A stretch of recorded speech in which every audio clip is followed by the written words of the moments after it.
Hi and welcome to Boston Media Theory. I'm Marcus Breen, and this is a program, as I'm sure you know, where we talk to people who live in and around Boston who are interested in communication and media theory, who are practitioners, academics, researchers, maybe even advocates, what else could they be, activists associated with the field. Today I'm delighted to welcome Randall Nichols from Bentley College, which is Boston. It's in Waltham. It's in Waltham. Okay, we'll call that Boston as we do, Metro Boston. Welcome, Randy, and thanks for being here. The interesting aspect of your work, of course, is that it takes place at Bentley College, which is a business school. And what I thought we might start with is to ask how media and communication theory might play out in an environment like a business school. So it's interesting because the notion of thinking about media as a business at someplace like Bentley University is really kind of a new challenge for them. Media as a portion of our economy is one of our major exports. In fact, it in some years is the second or third leading export of the American economy. And yet oftentimes we don't think about it that way. We talk about it as a cultural good, as something that teaches us how to behave, maybe that makes us more violent or less violent, especially if you're watching political ads these days. But we don't tend to think about it as a business. And first and foremost, particularly in the United States, the media functions as a business in almost every category. So one of the fundamental questions that we get to ask is, what does it mean to treat the media as a business, and is that always the best way to try and run it? And the answer is? There's no easy answer. Anything about the economy and anything about business is a set of choices. One of the things I always tell my students is you want to think about these things not as inevitable moments. So you can't think about the economy as being this inevitable thing that functions one way. You can't think about business as being this inevitable thing that runs one way. It's a series of choices. And so how the media runs, the media institutions, the laws that govern them, the way we relate to them, all of those things are choices that we make over and over again, sometimes explicitly, sometimes by refusing to voice them as choices at all. Yeah, and I suppose the important point to make, at least that comes to my mind from a critical perspective, is that there's a very clear threshold, well maybe it's not so clear, but a threshold over which if you obsess and privilege business to a certain extent, you are getting into discussions about fascism, about exclusion of difference, of otherness, and about the possibility that, you know, that exclusion really is the worst of the worst in terms of social organisation. Is that right? It's absolutely the case. And think about the current debate right now about Oscars so white. One of the big points of emphasis of this has been that Hollywood film production, which is risk averse, which talks about and functions as a really kind of unique type of business because it's a cultural industry. It functions in some ways very different than other industries we have out there. One of the things that they have done is that they have, as an industry, decided that the thing that makes things the least risky for them in terms of casting is a certain type of casting. It tends to be male dominant, white dominant, heterosexual dominant. All those other points of view fall to the wayside. When you look at studies of who is making films in Hollywood, of who is cast in films in Hollywood, what you see is that it is a predominantly white male industry. In spite of the fact that we know there are talented actors out there, we know there are great stories to be told, and we know that those stories actually sell. Right. So, you know, across any of those demographic categories, we know that movies that feature great women actors do really well. But the decision-making process and the concentrated decision-making process in Hollywood tends to de-emphasize those things. Yeah, and leads to a real misrepresentation of what society is, because media, if it were to be anything such as a mirror on society, is clearly pretty warped if it only takes a heterosexual male perspective. Oh, absolutely. It's media in the United States functions as a funhouse mirror of society. It distorts a number of things. And it does that even about really important issues. So one of the things that I think is important to recognize when we're talking about the way in which it deals with diversity is that diversity tends to function on a very limited number of axes. So we talk about diversity in terms of male, female, we talk about diversity in terms of white, black. Think about all of the other categories that fall to the wayside. So you could talk about questions of disability. You could talk about any other race or ethnicity that doesn't come across. The mirror that is provided for us is fundamentally flawed. And much of that happens because of the business decisions made. Right, right. Your area of research and interest is also fascinating in the sense that it incorporates, I think explicitly, and you can correct me if I'm wrong, but it incorporates political economy. And that term has been freighted with all sorts of meanings, and yet it's still very relevant, isn't it, in terms of understanding the complexity, as you've described in Hollywood, but the complexity of how media industries work, how they're structured, the role of government, for example, private industry, and all sorts of decision-making processes and choices that go into it. Oh, absolutely. I would say that political economy as a body of work is more relevant than ever for understanding media industries. Oftentimes it gets sort of relegated to questions of media concentration. So do we have a monopoly or an oligopoly? But political economy is much more nuanced than that and touches on all of those areas you talked about. So political economy can talk about the business, but it can also talk about the state and regulation. It can talk about laws. It can talk about audience production. It can talk about our roles as consumers. It's a very flexible area and really vital, particularly as we move to things like social media. One of the things I talked with my students about with social media is to recognize that if they stop posting on Facebook and Twitter, the business models for those things falls flat. Everything that comes for social media comes from audience production. Now, audience may not be the right word. We might have to come up with a different term for that.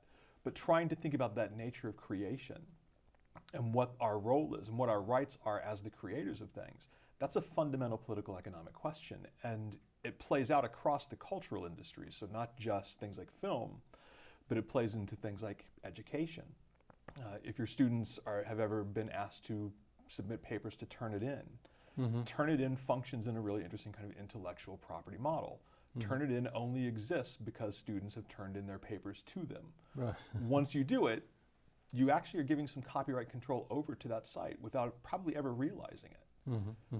And yet you're not compensated for it. Not at all. No. So there are these really fundamental questions that I think political economy raises that are hard to get at from any other sense, any other type of media theory. Right. The challenge for political economy and for theories associated with it was, I suppose, really difficult in the time of the 1960s, especially when the anti-communist, anti-left movement emerged, and where political economy was seen primarily as a Marxist exercise. And clearly that's not the only field it covers, is it? No, it definitely isn't. So you can look back at the history of political economy, and Adam Smith was a political economist. David Ricardo was a political economist. Jeremy Bentham was a political economist. Karl Marx also is a political economist.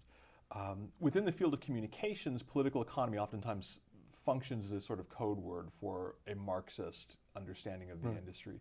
But it's not the only way that it has to function. I do come at it from that critical standpoint. I want to think about the questions of power. I want to think about questions of ownership, and I want to think about the kind of moral nature of economic decisions. So what does it mean if I'm making my students give up copyright of their work? What does it mean if I, just to sign on to Facebook, have to give access to advertisers to everything I do and everything I say and everything I like? Those to me are really fundamental questions about things like privacy. Well, what do students have to say? Because in many respects, students and young people generally, let's broaden the scope of this a little, are very comfortable, it seems to me, not asking the questions because they're getting so much from social media and they're getting so much from all the applications embedded therein. So why stop such a good thing? I mean, I think it's a fundamental question, going back to that notion of choice. One of the things that I've seen that's really interesting over maybe the last 5 to 10 years has been that this sort of reactionary nature to the idea of Marxism, to the idea of critical inquiry into these things, actually has shifted. When I first started teaching, when I first started doing this research, there was very much a negative response the minute you began not just to talk critically, but the minute you said the name Marx. Yeah. A lot of that, I think, comes from that 1960s, early 1970s association with communism that really misses the notion that, in fact, that was one attempt at the application of a Marxist idea. It's not the only way that it could play out. It certainly was not the best way that it could play out. Since then, as we've seen things like economic downturns, as we've seen rising cost of tuition, as we've seen flattening wages happen, those economic questions hit home.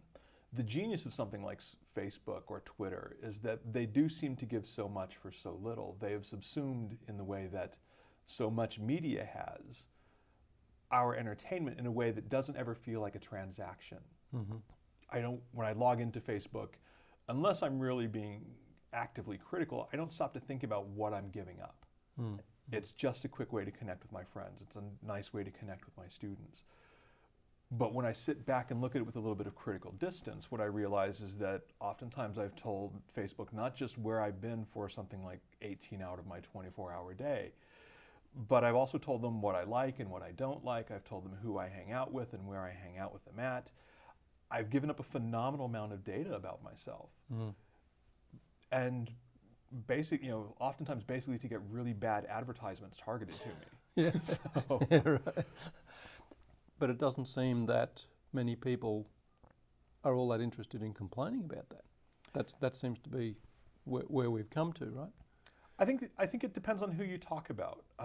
One of the things that you see happen, I think this is, and with social media, I think one of the ways that I think that it plays out is you start to see people have kind of small moments of backlash. So you do see, for example, when something like Facebook changes its interface, or when they actually changed their privacy policy a few years ago, there actually was a fairly large public outcry. And then it sort of went away. So these things ebb and flow a little bit. But it also depends on the medium. So think about what happens when we change the nature of the way television works, if we think about changing the way television works. That is likely to receive a really strong public outcry as well. Once you start to get used to it, then the outcry dies away again. So there's this kind of cyclical nature that I think goes with it.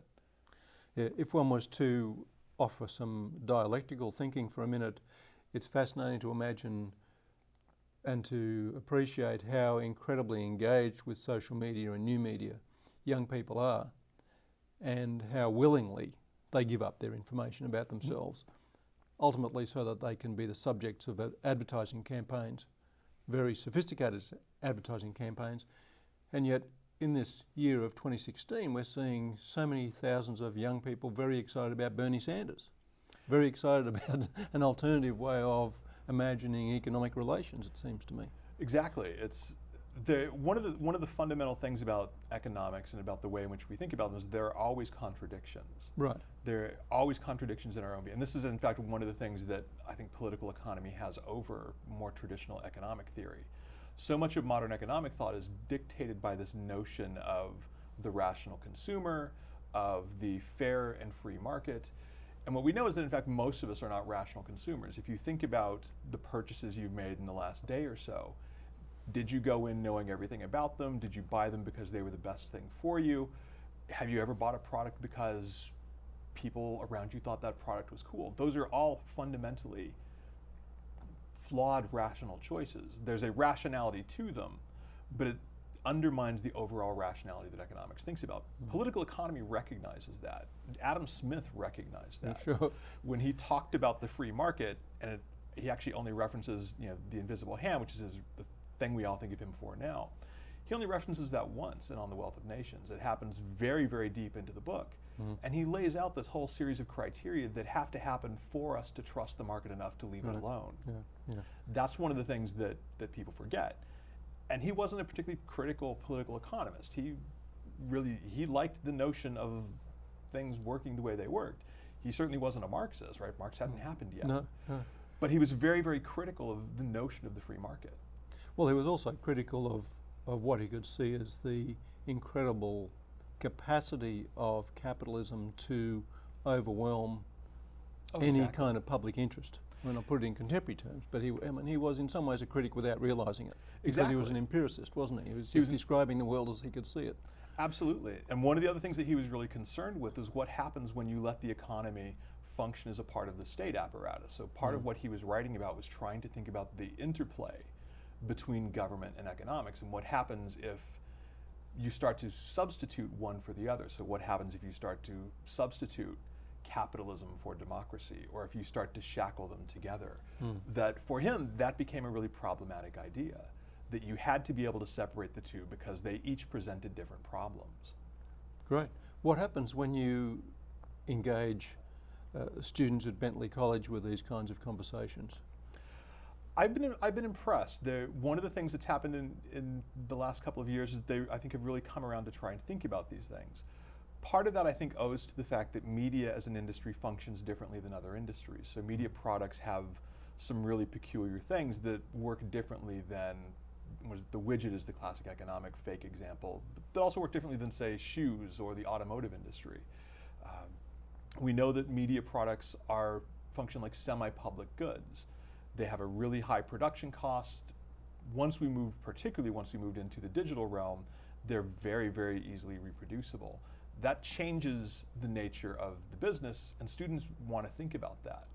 And they want to think, because they're interested in going into that type of business, and they see digital business and digital technology as not just the now, but the future. Understanding those challenges becomes really important. Where I think they sometimes struggle is with what happens when you talk about communication, when you talk about media as a public good, when you talk about it as something that actually should serve us beyond. Then they tend to struggle, because in the same way that we have become very complacent and very comfortable with giving up information about ourselves, the notion that everything should function economically, that everything should function, in fact, not just economically, but that it should function as a commodity in the capitalist market, that has also become fairly naturalized. We might think about it as a moment of hegemony, right, where we have assumed now that everything should be for sale, that is the way to solve problems, that the market will work it out. And yet we know that there are things about communication that actually serve a public good. The notion of putting them into the market might actually undermine. We're filming this in a public studio. This is a community operated place. That's a benefit, right? This discussion is available to anybody who wants it. If we put this into a marketplace, first of all, nobody's going to want to pay for this. Nobody's going to put you and I. Nobody's going to put you and I into a room and let us go for 30 minutes. No, that's true. However useful it might be. That's true, and it's difficult, as you suggested before, to understand and appreciate how the hegemony of contemporary finance, which is really what it is, dominates so much of what media has come to mean, without a full appreciation of the social and cultural value of it. I think, and one of the ways I think that plays out, and you can think about this in context of the election year right now, one of the things that I think people on both sides of the political aisle are increasingly and continually really frustrated about is this perceived bias that comes with media's notion of objectivity. Objectivity, as it currently functions in US media, particularly US news media, is largely a sort of market-shaped force. It's designed, if you're a newspaper, to present a view that isn't going to upset either side so much that they stop buying your paper. So one of the things that happens is that voices that may not have really all that much to say get treated equally to voices that do. Voices that have facts or voices that are empirically verifiable get treated the same as voices that are people shouting their beliefs. That is an economic decision. And you can see it actually play out, that one of the things people talk about in this election, both on the left and on the right, is their frustration with candidates they feel sort of serve a minimal, some oftentimes they even talk about it as a sort of corporate or sort of powers agenda. Right. Let's just change tack a little bit and talk more specifically about your research and the work that you've done, not only in political economy but across the industry, looking at media industries in particular. Okay. As I understand it, you've been exploring how games, computer games as an industrial formation has a particular set of roles and competencies, if you like, socially and otherwise for society. Absolutely.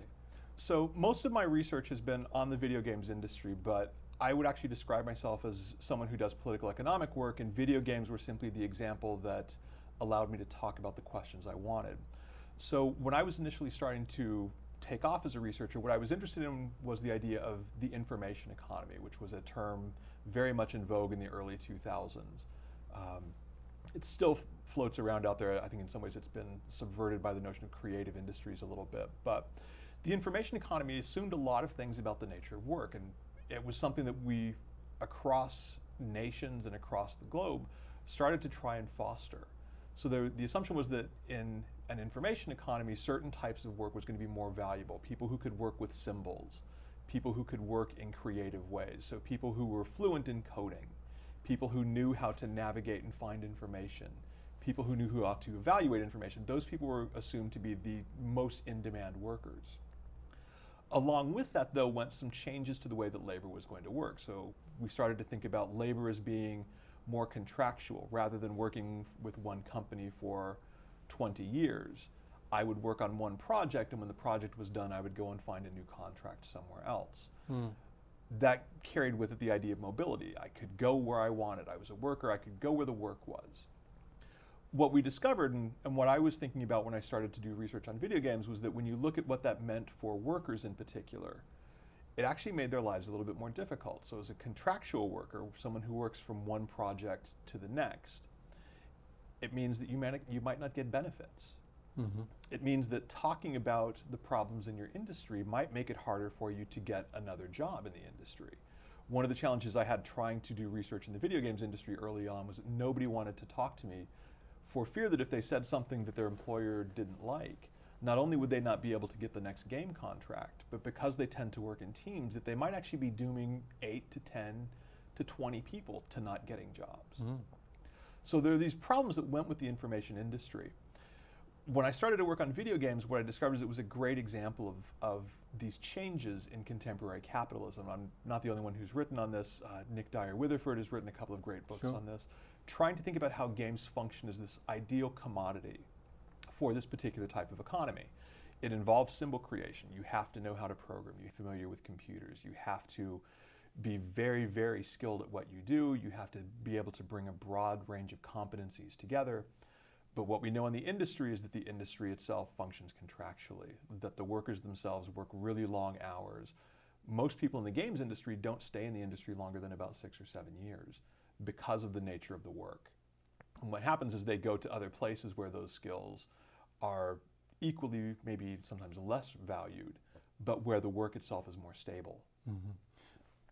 In other words, you're using media and video games as an analog for a larger series of changes happening in society. Is it possible that in the media landscape, the changes are more obvious and taking place sooner, and that's why maybe they're obvious?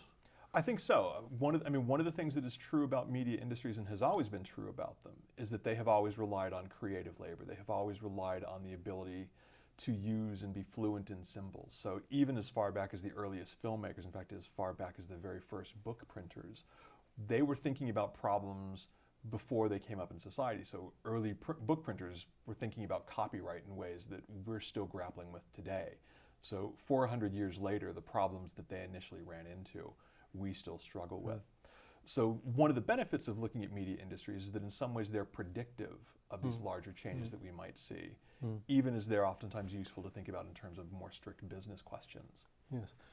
As an Australian, I'm interested in the way that government participates in these changes.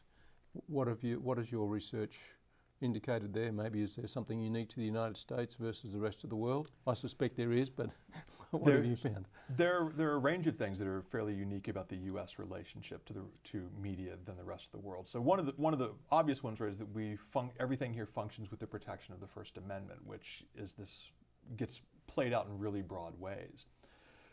But we also in the U.S. are very wary of ever letting the government get involved in media, and in most other countries that's not the case. And that plays out in a few ways. So you can think about in the UK examples, right? The government is involved directly in funding broadcast. They're pulling back from that. They're starting to struggle with it a little bit, but there's a tax that funds television production in those places. In most other countries, government is involved in rating systems. So, in fact, I think the U.S. may be the only case in the example of video games where the government is not one of the entities who comes together to go, this game is too violent, or this game has too much sexual content. That stems from a sort of concern with the First Amendment. One of the other ways that it plays out is that because of how much content the U.S. exports, one thing that is different for us than from other countries is we're not concerned with preserving our culture on the screen. So we don't take in very much media from the rest of the world, but we export tons and tons and tons of media. Most other countries and most other governments in those countries then are concerned that that importation of U.S. media is going to change their core values, what it is that's unique to their culture. And so it's not unusual in other countries for them to have rules about how many films in a given theater must be from the country of origin rather than from outside, as a way to protect their culture. That's something we don't think about. Because of that, because of the ways in which the U.S. has distanced itself, the U.S. government and governments at the state and local levels have distanced themselves from involvement in media, when they get involved, they do so in really lopsided ways. So we're doing this from Massachusetts and Boston. The really famous example happened just south of us in Rhode Island, where 38 Studios was really sort of, the word is escaping me, was really sort of courted by Rhode Island. They wanted to bring this company in, they wanted to develop a games industry, and they saw 38 Studios as being the way to do this. Unfortunately, they didn't know much about the video games industry, and they didn't do a whole lot of research on it. And what happened was that 38 Studios made some really big promises to them that were completely unreasonable in relation to the nature of the industry. Consequently, Rhode Island is out, a couple $100 million of taxpayer money. Yes, as I say, the rest is history. It was a good attempt, I suppose, at seeing a state government initiate an industry policy that would generate jobs and opportunities and create some sort of hub for other creative activities. Right? That's the theory, isn't it? It is, and it was very well meaning, and that is not unusual globally. That in fact we know in many other countries there are very, very active creative industries policies and tax credits that are given to try and foster these industries around the world. One of the things that happens, and you can think about the Hollywood example again, Hollywood is really expert at taking advantage of these things. Yes. So they will go and take advantage of the tax loopholes in Germany and Australia to help with their production and to undercut that risk that they always put forward publicly. We're just about time to wrap up, but of course it's important to recognise that the kind of work that you're doing, and certainly that I've been interested in around these areas, has been undertaken in a collaborative sense in the International Association for Media and Communication Research, IAMCR, and in your case, something you've been actively involved in the group is the Union for Democratic Communications, where again, clearly many of these debates and views and perspectives are shared and people serve to encourage each other. I'm so glad we got to mention both of those organizations because they, for me as a scholar, have been really important in my trajectory. Union for Democratic Communications, the UDC, has been really important at the national level in the U.S. in that they're one of the places that talks about media critically. It began largely as a sort of political economic organization and has moved to embrace the broad range of critical questions that the media requires. But they also bring in activists, they bring in media producers, they want people who are thinking about what the media in your local case looks like. It's a very, very political organization, which is wonderful. IAMCR does it at the international level, and it's amazing to be able to go and hear about what's happening in other countries. Indeed it is. Well, Randy, thanks. I know that you're not going to be able to make it to IAMCR. I think it's in Leicester in the United Kingdom this year, but I'm going. Excellent. And it should be another excellent time. So thank you very much for your contribution and for this time and for this interview. Thank you for having me. That's all right. And that's it from me, from Marcus Breen, and from Boston Media Theory. Until next time, thanks and good night.